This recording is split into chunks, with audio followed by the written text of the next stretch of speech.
ہندوؤں کو اگر کہیں کسی جگہ کو کوئی پناہ گاہ تھی پورے پاکستان میں تو وہ لیاری کا علاقہ ہی تھا جہاں پہ وہ محفوظ تھے اور وہ اپنے آپ کو ہمیشہ سمجھتے تھے. تنویر صاحب میں آپ کا شکریہ ادا کروں گا، آپ نے اس بات کو یاد رکھا، اور یہ بات پاکستان کے لیے فخر کی ہونی چاہیے کہ جتنی مائنورٹیز ہیں وہ اگر محفوظ ہیں تو کراچی کے مضافات لیاری میں، مندر کی حفاظت ہو، اقلیت کی کوئی بھی زبان ہو، یعنی کہ اور کوئی بھی طبقہ ہو، جب کراچی پورا جلتا تھا لیاری کھلا رہتا تھا.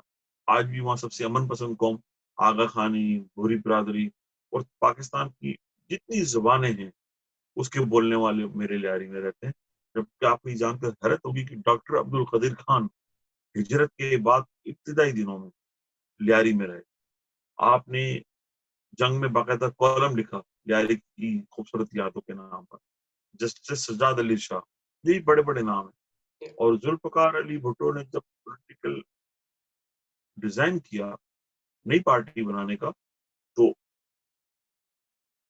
یہ بتایا گیا ہمیں بزرگوں نے اور پیپلز پارٹی کے اس زمانے کے بانی ممبروں میں کہ بھٹو صاحب کی پرائرٹی لیاری تھی. وہ جانتے تھے کہ لیاری کے لوگ اگر مارکیٹ میں میدان عمل میں آ گئے اس کا پیغام بہت دور تک جائے گا، اور ثابت ہوا یہ. اور آپ جانتے ہیں کہ آج بھی بی سی ریڈیو پاکستان میں شاید سنا جاتا ہے کہ نہیں جاتا. میں یہ جانتا ہوں کہ ہمارے پان کے کھوکے، چائے کے کھوکے شام کو بی سی کی خبریں سنتے ہیں. میں پوچھتا ہوں کہ یار آپ لوگ کیسے لوگ ہیں؟ بولتے ہیں نہیں صاحب دنیا میں کیا ہوتا ہے پتہ چلنا چاہیے. تو یہ ایک ان کی کوالٹی ہے، اویئرنیس. اور پولیٹیکل میں آپ کو یہ دعوے سے کہتا ہوں تنویر کہ جتنے بھی وفاقی وزراء آج بیٹھے ہیں نا پی ٹی آئی کے ساتھ، جن کا 22 سال کا ہوم ورک کا دعویٰ کرتے ہیں، خدا کی قسم یہ ایک گدھا گاڑی والے ہمارے مزدور سے ڈبیٹ نہیں کر سکتے. تو پھر یہ گینگوار یہ سیاسی لوگ ہیں، وہ اگر اپنی آزادی کی بات کر رہے ہیں اور وہ اپنی ایک اپنے حقوق کی بات کر رہے ہیں، تو پھر یہ وہاں پہ یہ گینگ وار اور یہ کیسے آ گیا؟ یہ کیا یہ کوئی عزیر بلوچ کے کوئی گینگ ہیں یا آپ کا کوئی وہاں پہ کوئی گینگ ہے جو آپ کی فالوئنگ ہے وہاں پہ؟ تو کیا وہ اس کا ایک عمل دخل ہے وہاں پہ جس وجہ سے ایجنسیاں آپ کے خلاف ہیں، یا یہ کوئی ایجنسیوں کا یا سیاسی پارٹیوں کا کیا در ہے؟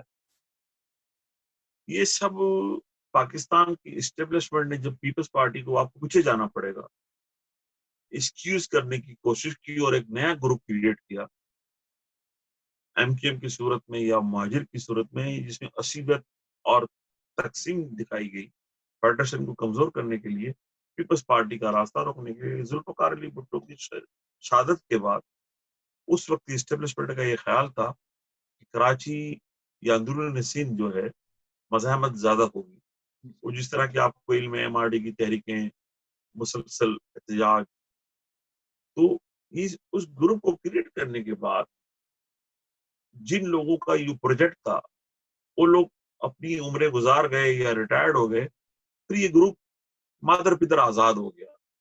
ظاہر آپ جانتے ہیں کہ فورسز میں 3 سال کے پروجیکٹ ہوتے ہیں، اس کے بعد نیا آنے والا نیا پروجیکٹ لے کے چل پڑتا ہے.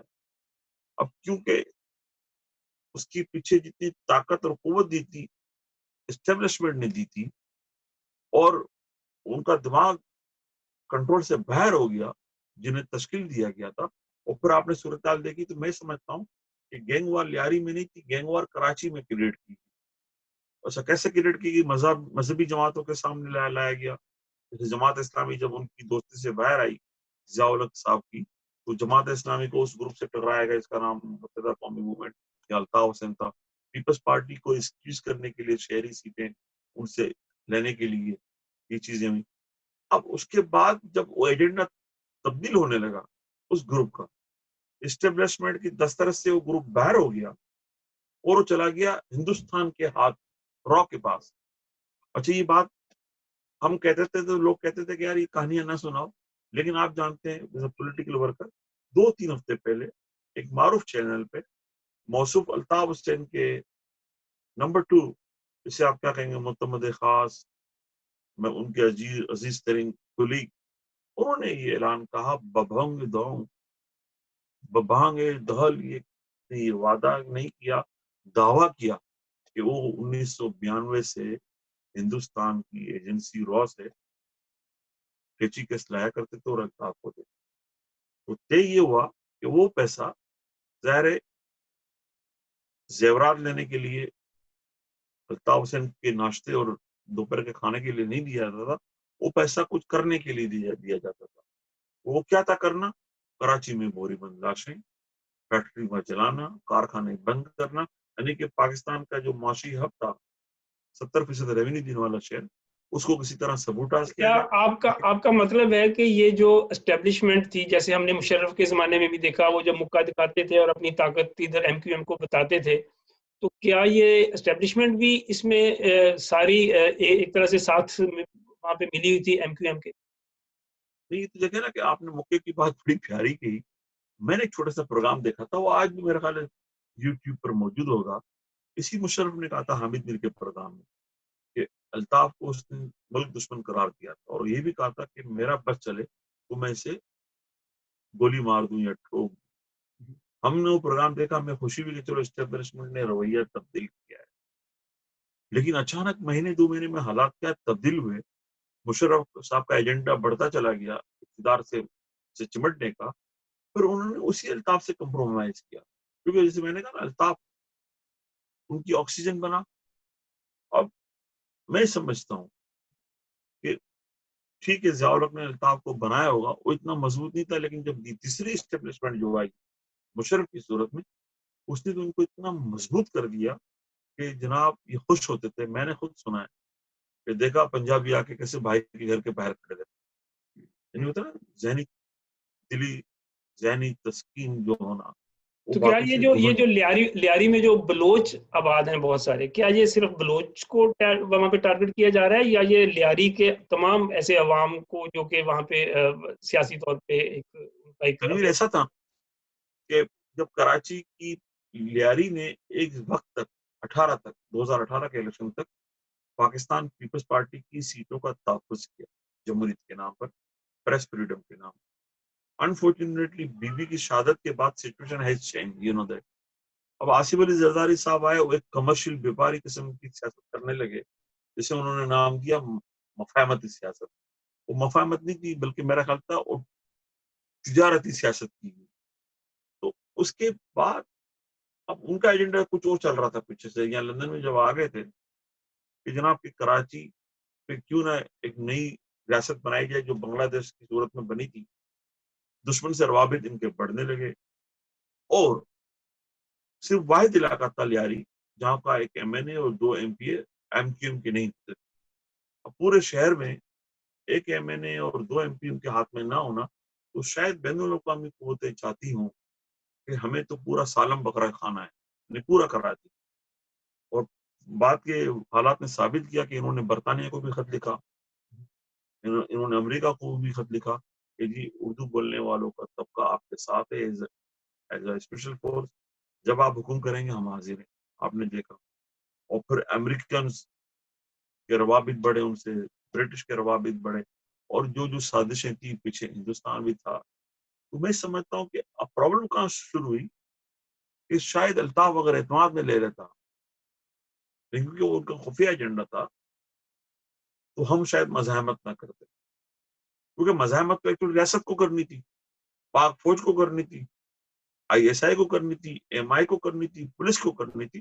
پھر اسی دوران جب بھانڈا بیچ چوراہے میں پھٹا، تو آپ کو یاد ہوگا جنرل نصر اللہ بابر کا آپریشن 19 جون 1992.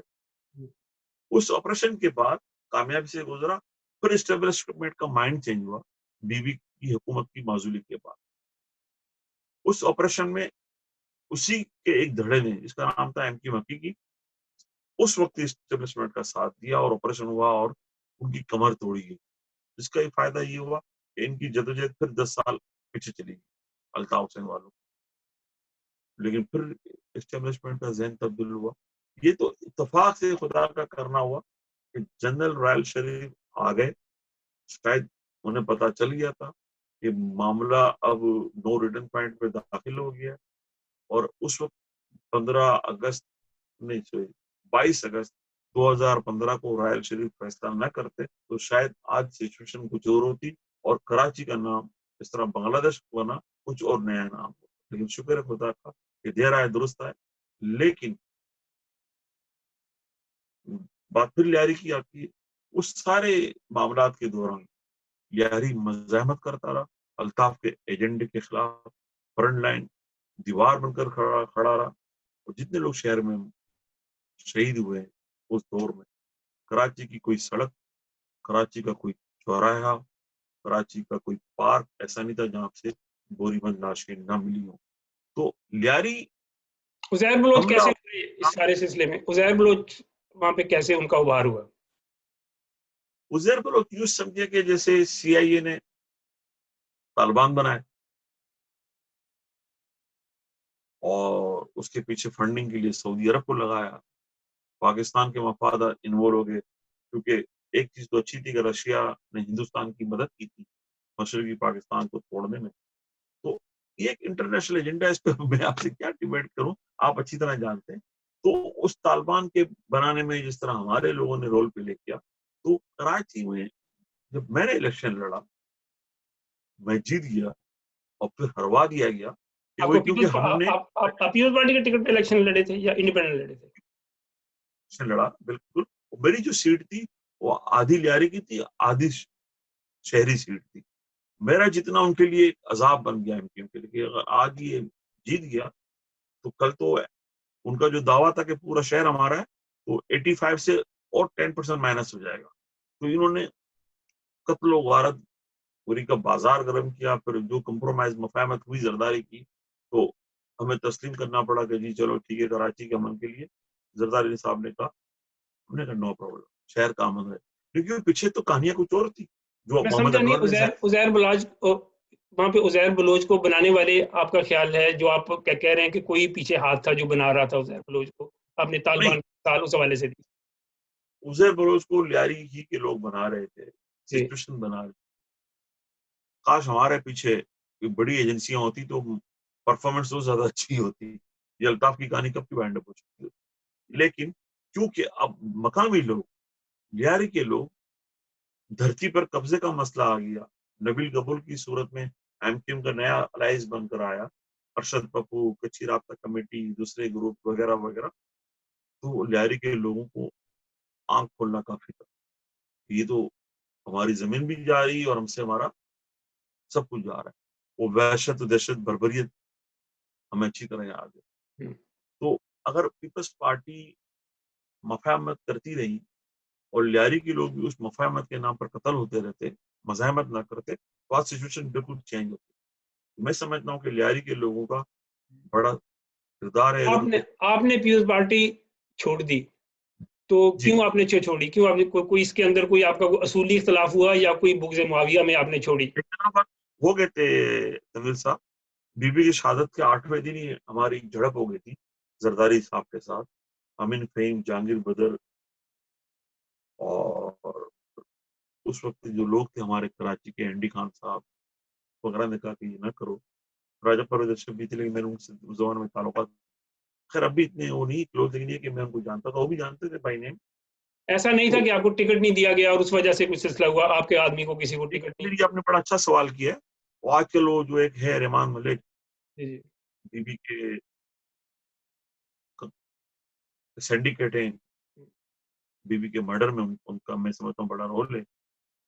وہ کہہ رہے کہ جی ہمیں ٹکٹ نہیں ملا تو ہم نے پارٹی چھوڑ دی. اس گدھے کو کوئی کہے، پاگل آدمی کو، کہ بی بی نے تو مجھے خود ٹکٹ دیا تھا 2007 میں جب ہم ساتھ گئے تھے یہاں سے 18 اکتوبر کو 2007 میں. I was the ticket holder اور میں نے 2008 کا الیکشن اسی ٹکٹ پہ لڑا. اب 2013 کے الیکشن تو ہم نے ٹکٹ ہی اپلائی نہیں کیا کہ ہم نے ہی فارمولا بنایا تھا. جب امن کمیٹی کے کہنے پر، عزیر کے کہنے پر، بزرگوں کے کہنے پر پیپلز پارٹی 3 ٹکٹ دیتی ہے، ثانیہ ناز، شاہجہان بلوچ اور جاوید ناگوری، تو اگر میں لڑنا چاہتا تو کیا ان کا باپ روک سکتا تھا؟ نہیں.